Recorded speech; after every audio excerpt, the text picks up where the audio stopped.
So if you don't have a Real ID or any of the other 15 acceptable forms of ID, then you could expect a delay.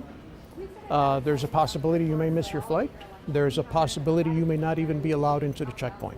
So those are the risks if you don't have a Real ID or any of the other 15 acceptable forms of identification.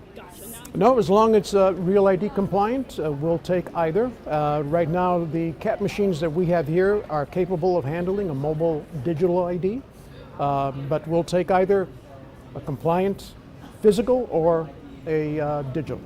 I would recommend going to www.tsa.gov. Take a look at the other acceptable forms of IDs. You may have one, so passengers should first check that website and see if they have one of the compliant IDs. It's their decision whether to apply for the passport or Real ID. You have to provide proof of who you are, either way, so it's up to the individual how they choose. Well, keep in mind, this was a congressional act back in 2005 that was passed, so it's been 20 years in the making, I understand. It's been a while.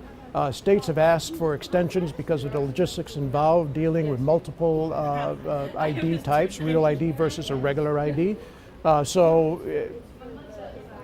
Stake in the ground, May 7th is it. We're going to kick it off then. And it's important for us for a security perspective, right?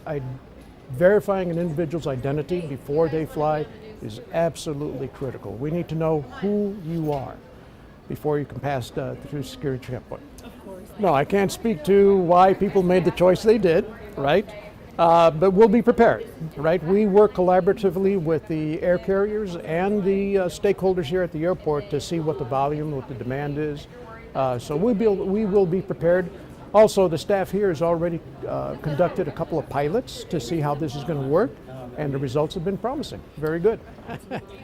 That's a good question, right? The demand has increased dramatically now that people realize May 7th is the stake in the ground.